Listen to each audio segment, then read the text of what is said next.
नमस्कार दोस्तों, आज हम इतिहास की शुरुआती चर्चाओं से वार्तालाप करेंगे। सिंधु घाटी सभ्यता, यहाँ से लेकर इतिहास के सभी पार्टों की धीरे धीरे हम चर्चा करेंगे, छोटे छोटे रूप में वीडियो बनाएंगे। तो सिंधु घाटी सभ्यता से शुरुआत करते हैं। सिंधु घाटी सभ्यता का नाम सिंधु घाटी सभ्यता कैसे पड़ा?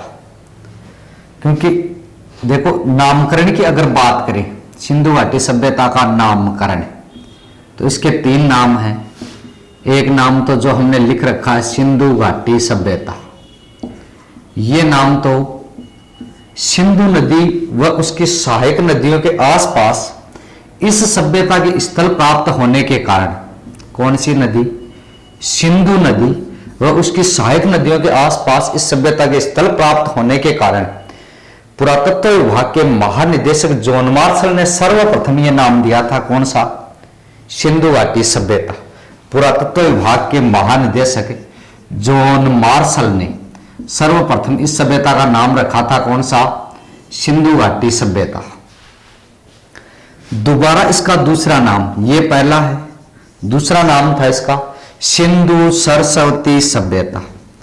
सिंधु व सरस्वती नदी के मध्य इसके स्थल प्राप्त होने के कारण इसका नाम पड़ा सिंधु सरस्वती सभ्यता। तो इस सभ्यता का दूसरा नाम कौन सा है? सिंधु सरस्वती सभ्यता।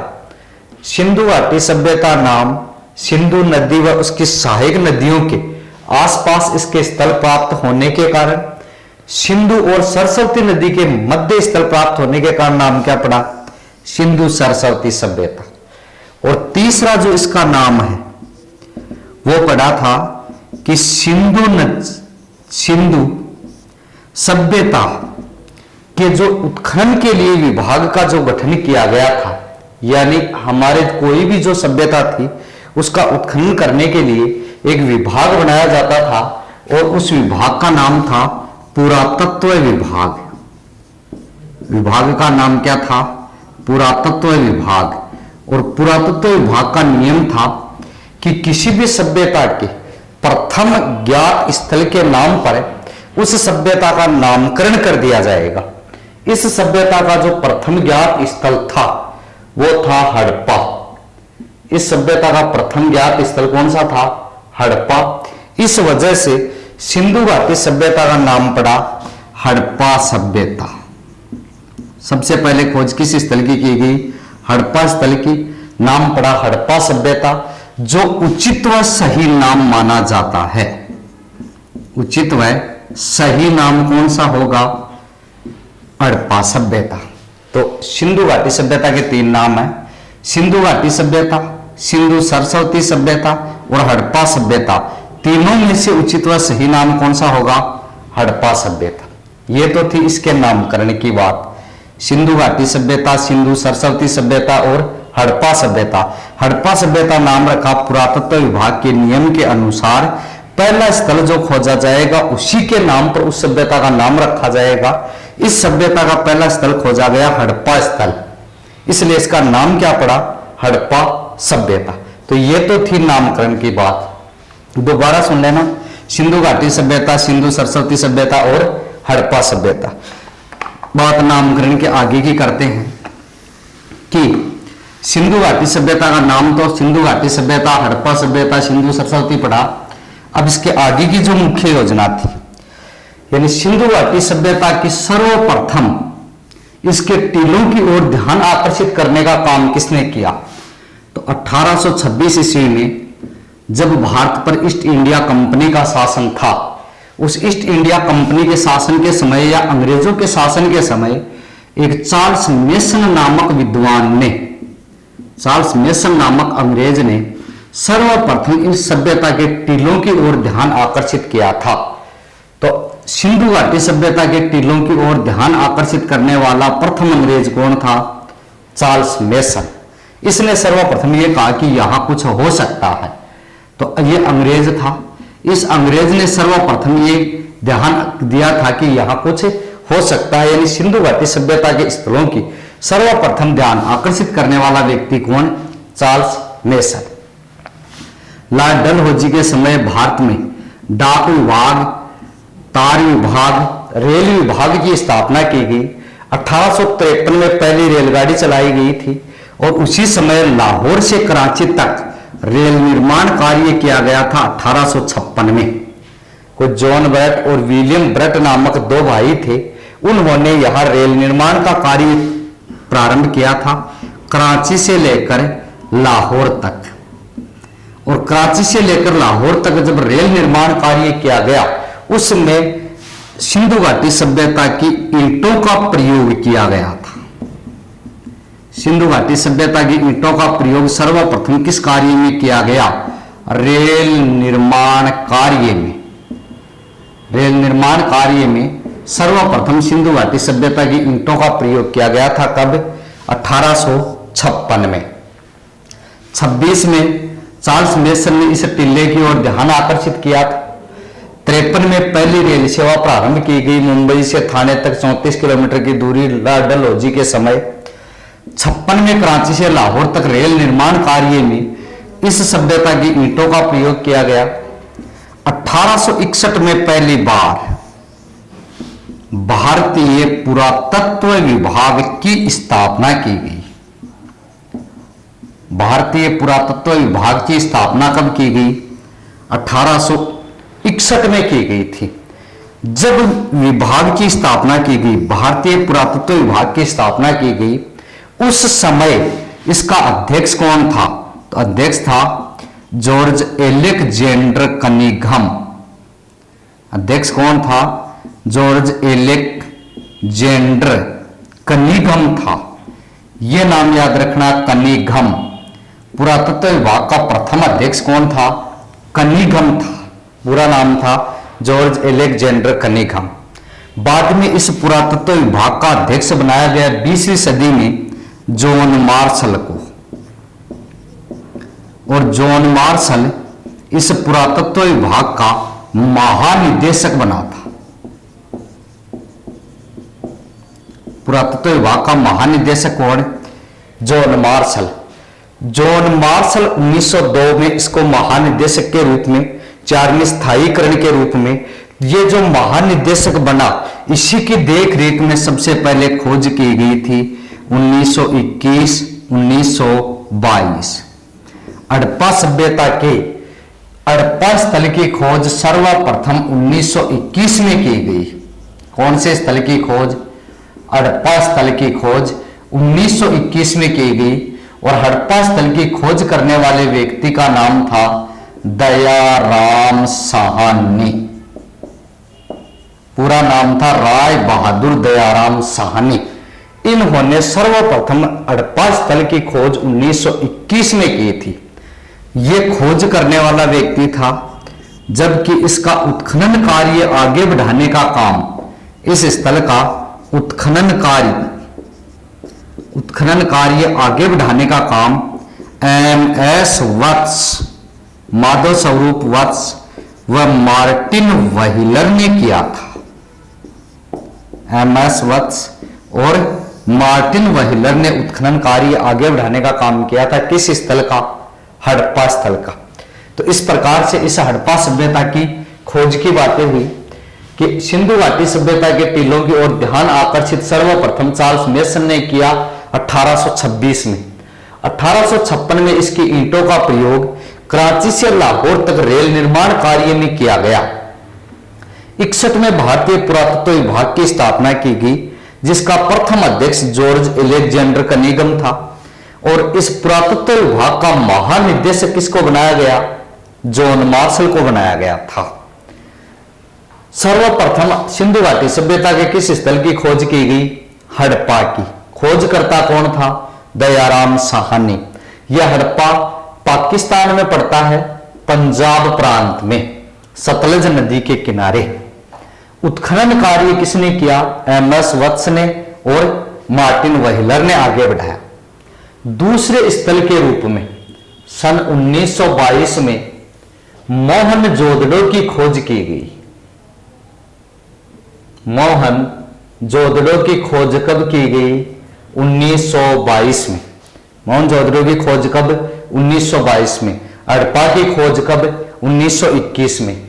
मोहनजोदड़ो की खोज करने वाले व्यक्ति का नाम था राखलदास बनर्जी। राखलदास बनर्जी ने इसकी खोज की थी, किसकी? मोहनजोदड़ो की। आगे हम इनकी विस्तार से चर्चा करेंगे। मोहनजोदड़ो में क्या मिला, हड़प्पा में क्या मिला। यहां केवल उत्खनन की बात कर रहे हैं कि सबसे पहले खोजा गया स्थल हड़प्पा, तो दूसरा खोजा गया स्थल कौन सा होगा? मोहनजोदड़ो। मोहनजोदड़ो की खोज 1922 में की गई, राखलदास बनर्जी ने की थी। ये तो सर्वप्रथम की बातें हैं। अब खोज के बाद क्या हुआ, तो आगे की जो चर्चा है वो मुख्य रूप से स्वतंत्रता से लेकर करेंगे हम। जब भारत आजाद हुआ, यानी स्वतंत्र भारत में हड़प्पा सभ्यता के कितने स्थल थे और कितने स्थल पाकिस्तान में थे।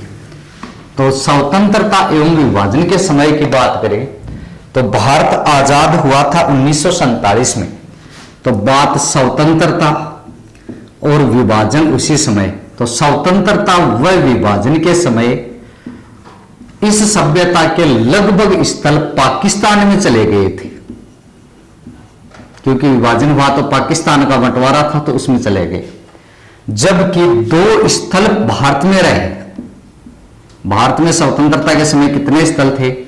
2 स्थल। नंबर 1 रंगपुर, कहां पर है? गुजरात में। नंबर 2 कोटला निहंग।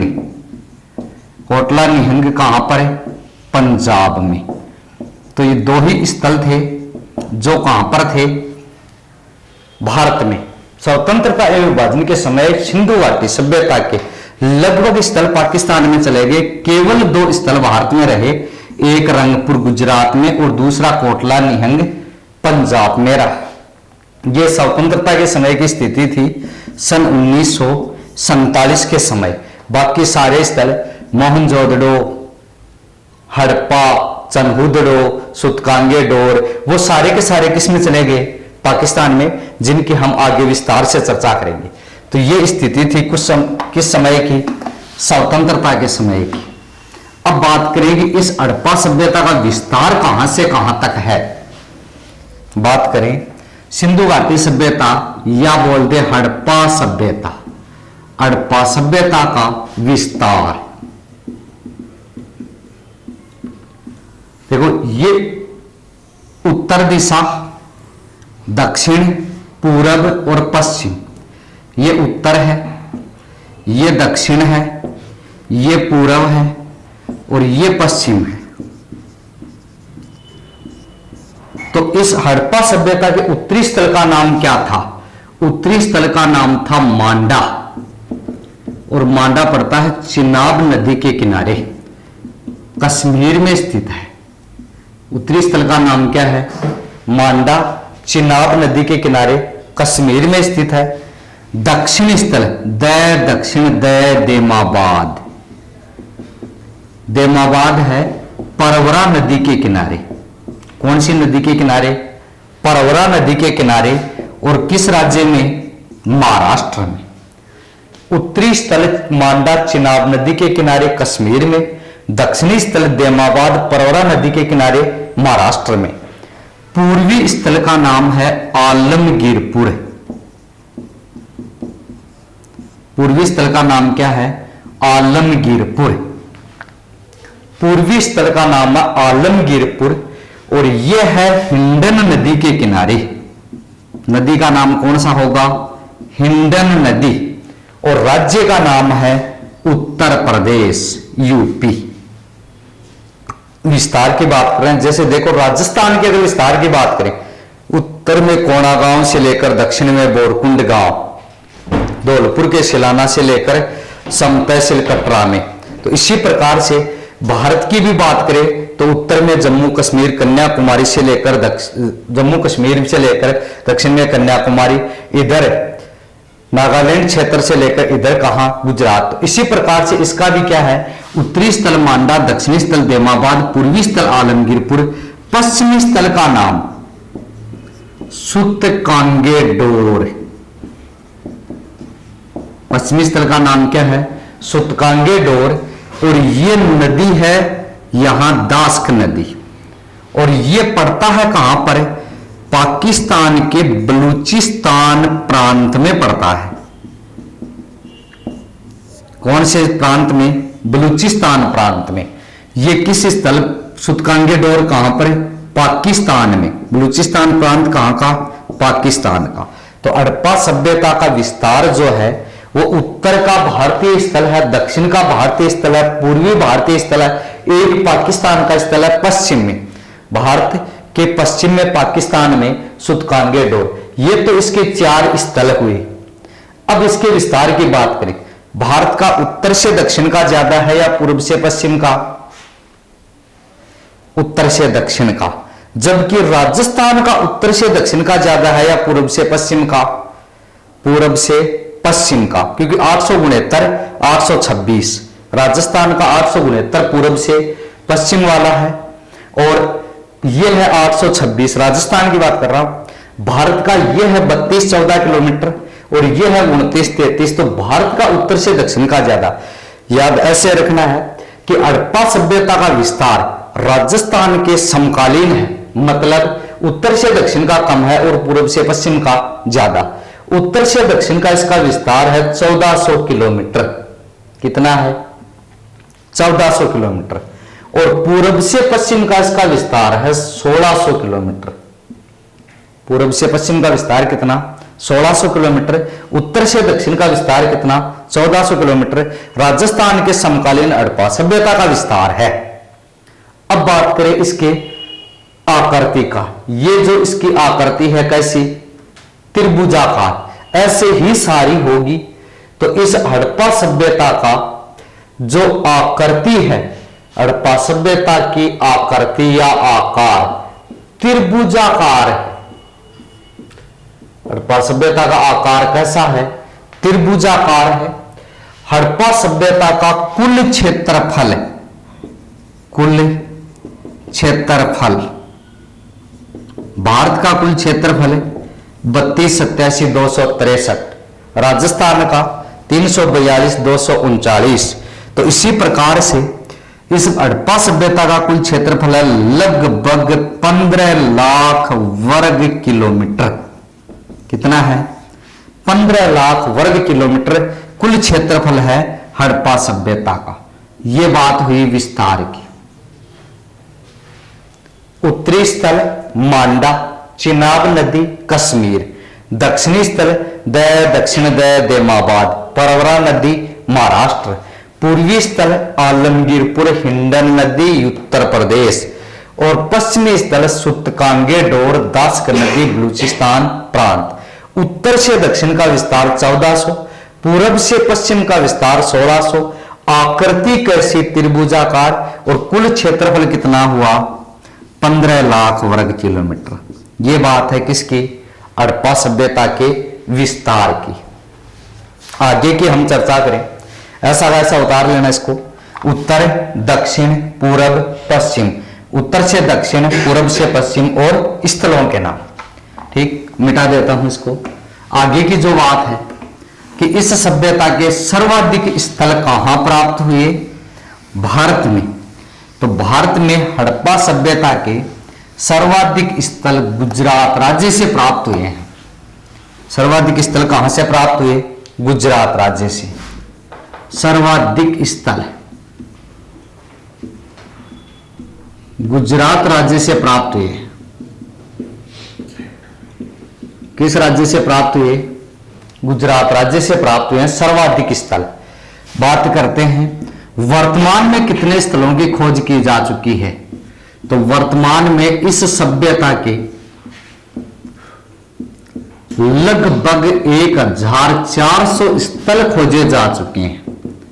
1400 स्थल खोजे जा चुके हैं, जिनमें से स्थल अब किस क्षेत्र में ज्यादा है। तो अगर इनका बंटवारा करें 1400 स्थल कहां कहां पर हैं, तो इसमें से 2 स्थल तो हैं अफगानिस्तान में। 2 स्थल कहां पर हैं? अफगानिस्तान में। 917 स्थल हैं भारत में। 917 स्थल कहां पर हैं? भारत में। और शेष पाकिस्तान में। पाकिस्तान वाले दो स्थल कौन कौन से हैं? पाकिस्तान में दो स्थल हैं, एक का नाम है मुंडीगोक और दूसरे स्थल का नाम है सोरतुघोई। ये दो स्थल पाकिस्तान में है। अफगानिस्तान में दो स्थल कौन कौन से हैं? मुंडीगोक और सोरतुघोई। भारत में 917 और पाकिस्तान में कितने हैं? 481 स्थल हैं। तो ये जो अफगानिस्तान के दो स्थल हैं, यहां से एक महत्वपूर्ण जानकारी प्राप्त हुई, यानी नहरों से सिंचाई के प्रमाण केवल अफगानिस्तान से मिले हैं। पूरी सभ्यता में ही, यानी पूरी हड़प्पा सभ्यता में ही नहरों से सिंचाई के प्रमाण कहां से मिले? अफगानिस्तान से। जबकि यहां अगर एक नाम बदल दे, नहर की जगह प्रश्न यह आ जाए तालाबों से सिंचाई के प्रमाण कहां से मिले, तो उत्तर आएगा धोलावीरा। और धोलावीरा कहां पर है? भारत में, गुजरात में। तो तालाबों से सिंचाई के प्रमाण के प्रश्न से संबंधित उत्तर होगा धोलावीरा और नहरों से सिंचाई से संबंधित प्रश्न होगा अफगानिस्तान। तो ये दो स्थल तो थे कहां के? अफगानिस्तान के। बात करें भारत से प्राप्त स्थल, अब पूरे देखो 917 तो बहुत ज्यादा है, कुछ महत्वपूर्ण जो स्थल है उनकी बात करेंगे। जैसे कश्मीर से प्राप्त हुआ मांडा, हमने पहले भी चर्चा की। मांडा कौन सा स्थल? उत्तरी स्थल, और किस नदी के किनारे? चिनाब नदी के किनारे। तो मांडा कश्मीर में। बात पंजाब की करें तो पंजाब में स्थल है रोपड़, कोटला निहंग। रोपड़ और कोटला निहंग दो स्थल कहां पर हैं? पंजाब में। अपने भारत वाले पंजाब की बात है। हरियाणा से प्राप्त स्थल है मित्ताथल, बनवाली, राखी गड्डी। मित्ताथल, बनवाली, राखी गड्डी, ये कहां पर? हरियाणा। कुणाल भी कहां पर है? हरियाणा में। तो ये तो देखो अफगानिस्तान के थे, ये भारत की बात। कश्मीर में मांडा, पंजाब में रोपड़, कोटला निहंग, हरियाणा में मित्ताथल, बनवाली, राखी गड्डी और कुणाल। इसके अलावा बात राजस्थान की करें तो राजस्थान में है कालीबंगा, हनुमानगढ़ जिले में, और तरखान वाला डेरा गंगानगर में। तरखान वाला डेरा कहां पर है? गंगानगर में। ये दो स्थल कहां पर है? राजस्थान में। कालीबंगा, तरखान वाला डेरा मूल रूप से बता रहे, और भी हैं। और बात गुजरात की करें, सर्वाधिक स्थल ही कहां से प्राप्त हुए? गुजरात से। तो गुजरात में सर्वाधिक स्थल है। गुजरात वाले स्थलों को मैं इधर लिख रहा हूं। ये देखो अफगानिस्तान वाले तो दो स्थल थे। अब इसके बाद गुजरात के स्थलों की बात करें तो गुजरात के स्थल सर्वाधिक हैं। गुजरात से प्राप्त स्थल धोलावीरा। अभी हाल ही में हमने बात की कि तालाबों से सिंचाई के प्रमाण, लोथल, बंदरगाह के प्रमाण, धोलावीरा, लोथल, जुन्नीकरण, सुरकोटड़ा, रोजदी, प्रभास पाटन, ये लगभग स्थल कहां से हैं? गुजरात से। सर्वाधिक स्थल गुजरात से प्राप्त हुए। धोलावीरा, लोथल, जुन्नीकरण, सुरकोटड़ा, रोजदी, प्रभास पाटन, रंगपुर, ये कहां से? गुजरात से। ये स्थल गुजरात से प्राप्त है। सारे हड़प्पा सभ्यता के स्थल है। कश्मीर से एक ही स्थल है मांडा, पंजाब से दो स्थल है रोपड़, कोटला निहंग, हरियाणा से मित्ताथल, बनवाली, राखी गड्डी, कुणाल, राजस्थान से कालीबंगा, हनुमानगढ़, तरखान वाला डेरा गंगानगर, गुजरात से धोलावीरा, लोथल, जुन्नीकरण, सुरकोटड़ा, रोजदी, प्रभास पाटन, और कौन सा है? रंगपुर। इसके अलावा उत्तर प्रदेश की अगर बात करें, आलमगीरपुर कौन सा स्थल था? आलमगीरपुर कौन सा स्थल? पूर्वी स्थल, हिंडन नदी के किनारे उत्तर प्रदेश में। सहारनपुर, ये कहां से प्राप्त हुए? गुजरात से, सॉरी उत्तर प्रदेश से। ये कहां से प्राप्त हुए? उत्तर प्रदेश से। इसके अलावा अगर बात करें महाराष्ट्र की, एक स्थल था महाराष्ट्र का जिसका नाम था देमाबाद या दायमाबाद, जो हड़प्पा सभ्यता का कौन सा स्थल था? दक्षिणी स्थल। तो ये कहां से? महाराष्ट्र से। ये मूल स्थल हैं 917 में से जिनका हम पूरी सभ्यता में चर्चा करेंगे। तो कश्मीर में मांडा, रोपड़, हरियाणा में मिताथल, बनवाली, कुणाल, राजस्थान में कालीबंगा, तरखान वाला डेरा। सर्वाधिक स्थल कहां से प्राप्त हुए? सर्वाधिक गुजरात से। धोलावीरा, लोथल, जुन्नीकरण, सुरकोटड़ा, रोजदी, प्रभास, पाटन, रंगपुर। और उत्तर प्रदेश से आलमगीरपुर, सहारनपुर। और देमाबाद कहां से? दक्षिण का स्थल महाराष्ट्र से। ये यहां से प्राप्त स्थल थे। अगर बात करें पाकिस्तान की, तो पाकिस्तान के भी 3 प्रांतों के स्थल है, इनको साथ लिखना है। कश्मीर, पंजाब, हरियाणा, राजस्थान, गुजरात और उत्तर प्रदेश, तथा अंतिम कौन सा? महाराष्ट्र। बात कश्मीर वाले की, अगर पाकिस्तान वाले की करें तो पाकिस्तान के 3 प्रांतों से प्राप्त स्थल थे। नंबर 1 सिंध प्रांत, बलूचिस्तान प्रांत, और तीसरा कौन सा था? पंजाब प्रांत। पाकिस्तान के 3 प्रांतों से प्राप्त स्थल थे। उनमें मुख्य स्थलों के नाम तो ये तो थे, देखो भारत के 2 हमने अफगानिस्तान के लिखे। और अब इसके बाद चर्चा करते हैं कि पाकिस्तान से प्राप्त स्थल कौन से थे।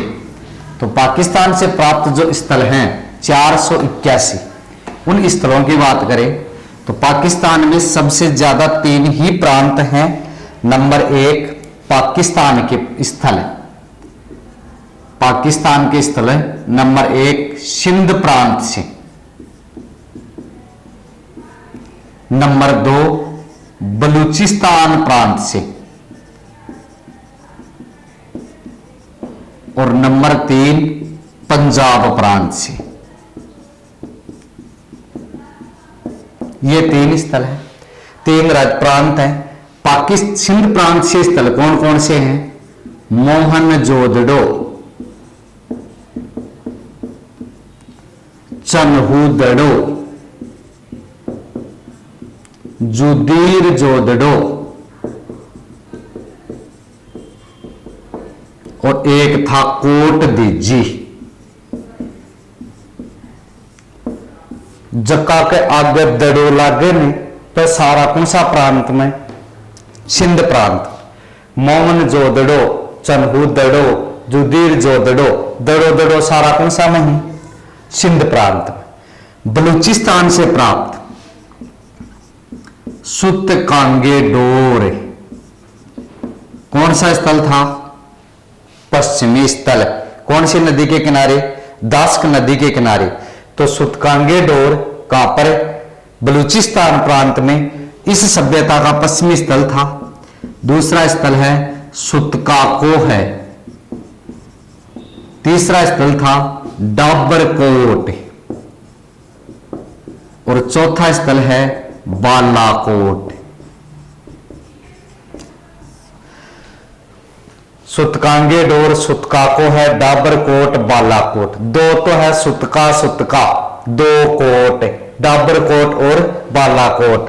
चारों किसमें हैं? बलूचिस्तान प्रांत में, पाकिस्तान में है।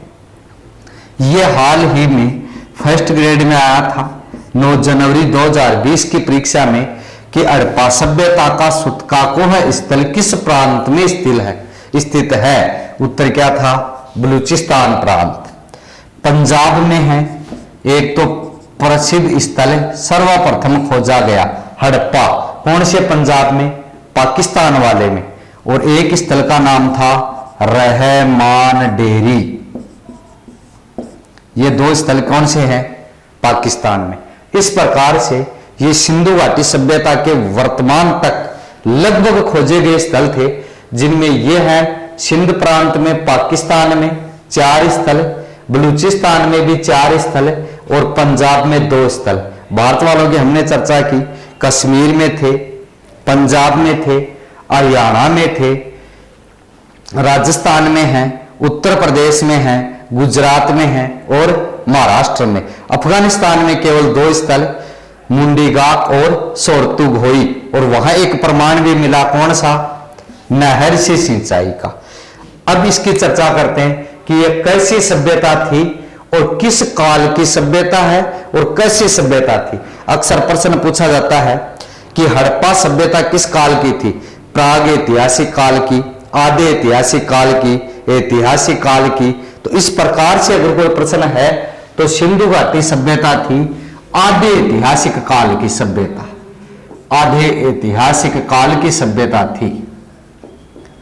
किस काल की है? आधे ऐतिहासिक काल की सभ्यता थी। और ऐसा प्रश्न आता है हड़प्पा सभ्यता कैसी सभ्यता? तो प्रश्न मिलेगा पाषाण काल, ताम्र पाषाण काल, लोहा युगीन सभ्यता, कांस्य युगीन सभ्यता। तो यह सभ्यता कैसी थी? कांस्य युगीन सभ्यता थी। हड़प्पा सभ्यता कैसी सभ्यता थी? कांस्य युगीन सभ्यता थी। और हड़प्पा सभ्यता किस काल की सभ्यता थी? आधे ऐतिहासिक काल की। दोनों प्रश्न अक्सर परीक्षा में पूछा जाता है और गलत होने की संभावना, तो उससे बचने के लिए हमें ध्यान रखना है कि आधे ऐतिहासिक काल की सभ्यता थी और कैसी सभ्यता थी? कांस्य युगीन, लोहा युगीन, ताम्र युगीन, पाषाण युगीन नहीं, कैसी? कांस्य युगीन। और किस काल की? आधे ऐतिहासिक काल की। यानी हड़प्पा सभ्यता या सिंधु घाटी सभ्यता के लोगों ने आधा काम सीख लिया था, लिखना सीख लिया था, पढ़ना नहीं सीखा था। आधे ऐतिहासिक काल आधा काम सीखे, तो इसलिए आधे ऐतिहासिक काल की और कैसी सभ्यता? कांस्य युगीन सभ्यता थी। बात करते हैं इस सभ्यता के काल की कि हड़प्पा सभ्यता का काल कितना था। तो हड़प्पा सभ्यता के काल निर्धारण की बात करें तो इस सभ्यता के काल में प्रमुख 4 व्यक्तियों की बात याद रखनी है। यानी हड़प्पा सभ्यता का काल निर्धारण है, समय, हड़प्पा सभ्यता का काल निर्धारण है यानी समय निर्धारण है, वो अलग अलग विद्वानों ने अलग अलग बताया। जैसे जॉन मार्शल के अनुसार इस सभ्यता का काल बताया गया है 3250 ईसा पूर्व से लेकर 2750 ईसा पूर्व तक। दूसरा व्यक्ति था कार्बन 14 पद्धति के आधार पर डीपी अग्रवाल के अनुसार, कार्बन 14 पद्धति के आधार पर डीपी अग्रवाल के अनुसार इसका काल बताया गया है 2300 ईसा पूर्व से लेकर 1750 ईसा पूर्व। और यह सर्वाधिक मान्य काल है। सर्वमान्य काल कौन सा माना जाता है? 2300 से लेकर 1750। अक्सर परीक्षा में पूछते हैं कि हड़प्पा सभ्यता का काल डीपी अग्रवाल के अनुसार था। ऑप्शन में मिलेगा 2350 से 1700, 2350 से 1750, 2300 से 1700, 2300 से 1750। तो ध्यान रखना छोटे वाले के साथ कितने हैं? 50। यह सबसे ज्यादा मान्य काल है। इसके अलावा बताने वाला आदमी था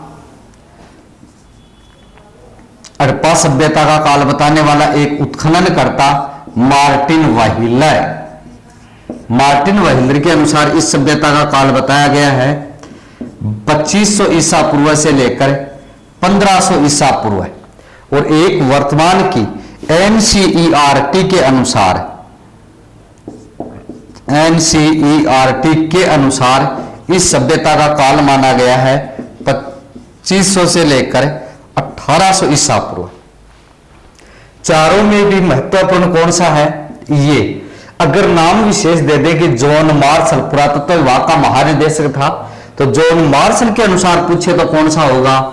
3250 से 2750। और डीपी अग्रवाल और कार्बन 14 पद्धति के आधार पर काल कितना है? 2300 से 1750। व्हीलर के अनुसार 2515, और एनसीईआरटी के अनुसार 2500 से 1800 ईसा पूर्व इस सभ्यता का काल माना गया है। यह था हड़प्पा सभ्यता का काल निर्धारण। हड़प्पा सभ्यता के निर्माता कौन थे? इस सभ्यता के निर्माता भी अलग अलग विद्वान अलग अलग मानते हैं। जैसे डॉक्टर रामचंद्र और लक्ष्मण मानते हैं कि आर्य जाति के लोग थे। राखलदास बनर्जी कहते हैं द्रविड़ थे। और गार्डन चाइल्ड और वेहलर ये कहते हैं कि ये सुमेरियन लोग थे। लेकिन मूल रूप से इसमें माना जाता है कि ये द्रविड़ संस्कृति के लोग थे। हड़प्पा सभ्यता के निर्माता कौन थे? द्रविड़ संस्कृति के लोग। हड़प्पा सभ्यता के में किस जाति के लोग थे? भूमध्य सागरीय प्रजाति। हड़प्पा सभ्यता के लोग किस प्रजाति के? भूमध्य सागरीय प्रजाति के लोग थे। निर्माता द्रविड़ थे। भूमध्य सागरीय प्रजाति के लोग वहां रहते थे। हड़प्पा सभ्यता का समाज कैसा था? मात्र सत्तात्मक। हड़प्पा सभ्यता का समाज कैसा था? मात्र सत्तात्मक था। हड़प्पा सभ्यता जो थी कैसी सभ्यता थी? नगरीय सभ्यता थी। हड़प्पा सभ्यता एक नगरीय सभ्यता थी और यहां की सबसे अच्छी व्यवस्था थी साफ सफाई और जल निकासी की व्यवस्था सबसे शानदार थी। साफ सफाई व्यवस्था और जल निकासी का उचित प्रबंध, जल निकासी का उचित प्रबंध इसकी सबसे प्रमुख विशेषता थी। तो ये इनकी विशेषताओं में आती है बात। कौन कौन सी? एक तो देखो काल की बात तो जॉन मार्शल का ये है, डीपी अग्रवाल वाला ध्यान रखना 2300 से 1750 है। और निर्माता कौन थे? द्रविड़ लोग थे। किस प्रजाति के लोग थे? हड़प्पा सभ्यता के लोग। भूमध्य सागरीय। समाज कैसा था? मात्र सत्तात्मक। कैसी सभ्यता थी? नगरीय या शहरी सभ्यता थी। और साफ सफाई और जल निकासी का उचित प्रबंधन था। अब हम इनके स्थलों पर चर्चा करेंगे जो मूल रूप से हैं, और इनके स्थलों पर चर्चा अगले वीडियो में करेंगे। कल तक इस पर चर्चा करेंगे। जय श्री राम।